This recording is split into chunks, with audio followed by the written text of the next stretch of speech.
Hey guys, what's up and welcome back to my channel. So today we are going to be talking about a true crime case that let's just get into it. I just killed my dad. Man who allegedly abused family, shot by teen son, and died days later. At the scene, EMS responders found 53-year-old Bert Templet in a pool of blood in a bathroom of the home he shared with his son, an assistant district attorney said. On June 3rd, 2019, in Louisiana, 17-year-old Anthony Templet made a shocking call. "I just killed my dad," he told the dispatcher. At the scene, EMS responders found a 53-year-old Bert Templet in a pool of blood in a bathroom of the home they shared, Assistant District Attorney Dana Cummings of the East Baton Rouge DA's office told Killer Be Killed, airing Saturdays. Okay, whatever, we're not doing promo. Bert had been shot in the arm, chest, and head. He was still alive, but he was in very bad shape, Cummings added. Bert was rushed to the hospital where he was placed on life support. Anthony was transferred to the sheriff's station. Now, the reason why I picked this particular situation is because I guess it's one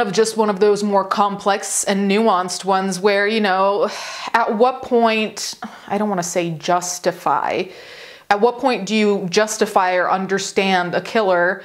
And then also, where does that put you on the map? You know what I mean? So I think that when it's one of these situations of families being abused for long periods of time, and when it comes down to also defending and protecting your own other parent, most people fall on a very clear side of this line. I mean, I think that it's one of those situations where people are willing to make an exception, which I always think is interesting, what people are willing to make exceptions for. Do you make an exception for this, for example? Let me know. Crime scene officers surveyed the scene where the door between Bert's bedroom and the hall was broken. They also connected DNA, guns, and shell casings. They had everything they needed in this case, including a confession. Investigators learned that Anthony and Bert had been living alone in the house for about 4 months.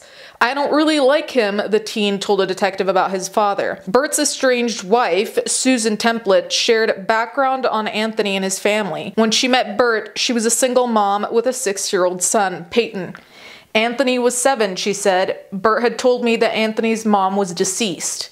While Anthony was open around her," Susan said, she added that with Bert, he was a completely different child. Anthony Templet said his father, Bert, abused him. In a taped police interview, Anthony said that he figured Bert was just going to try and kill me, so he shot his father 3 times. He was claiming that his father had abused him, said Cummings, but Anthony did not have any cuts or scratches and bruises. Anthony was charged with attempted manslaughter while Bert continued to cling to life. 4 days after being shot, he was taken off of life support. Anthony faced up to 40 years in prison for manslaughter. Defense attorney Jerry Ambo took on his case. "It was obvious to me this killing was justified," he said. Ambo learned more about Anthony's life from his stepmother. See, so this is what I'm saying about this being a justified killing, which I'm not really here to tell you whether it is or not. That's something we all have to decide for ourselves. Bert Templet's estranged wife, Susan, detailed alleged abuse. Susan shared that she and Bert and their sons lived together for several years before getting married. "Before long, Bert's hollering and screaming began," she said. "Verbal abuse escalated and Bert would use his fists or casserole dishes as weapons," according to Susan. "He started physically abusing all of us," she said, adding that when he reached a certain level of anger, it was like Popeye eating spinach. She eventually sent her son Peyton to live with her ex-husband. In early 2019, months before the shooting, Bert's alleged abuse reached a tipping point. "We got into an argument. He pulled me out of the bed by my hair," Susan said. "He punched me in the face 4 times. I saw 3 of my teeth hit the floor." She filed a restraining order in February of 2019, documenting Bert's history of abuse and noting that there were multiple firearms in the home. References to violence against Anthony weren't included. "I didn't document anything on the restraining order about Anthony being abused because it would endanger his life more, because he was in the house with the abuser." So then Anthony Templet was charged with second-degree murder. Ambo worked to get the case against Anthony dismissed. The DA's office convened a grand jury, and Anthony was indicted for second-degree murder.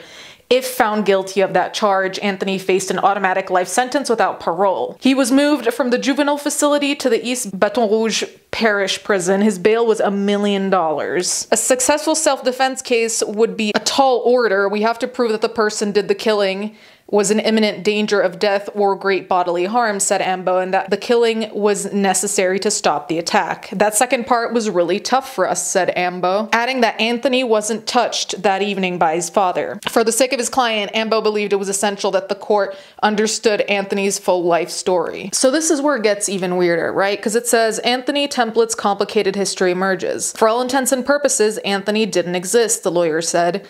No school record, no medical record. He was secreted away by his father in a way that kept him out of society. Bert monitored his wife and son with cameras posted all around their house. He tracked our every move, said Susan. Anthony was allowed to get a job at a local nursery. After the shooting, his employer asked a genealogist to see if Anthony had any other relatives. The teen's boss had suspected that he was kidnapped in some way, said genealogist Shayna Landry, who looked into Anthony's past. After doing some digging, Landry made contact with a woman in Texas who claimed to be Anthony's mother, Teresa. She lived with Anthony's sister, Natasha. When Landry shared her discovery on Facebook, it blew up, Landry said. News emerged that Anthony was just 5 years old when his father, who had physically abused his mother, took him from their Houston home. Anthony's mom had been searching for him for years. We would eventually learn that his kidnapping occurred in the court system. Teresa had no resources, no ability to find her son. To her, Anthony had disappeared into some black hole, said Ambo. Anthony was shocked to learn that his mother was alive. I feel like this adds an extra layer of, I can't even imagine what kind of trauma happens when you think that there's no one else out there related to you, or that you...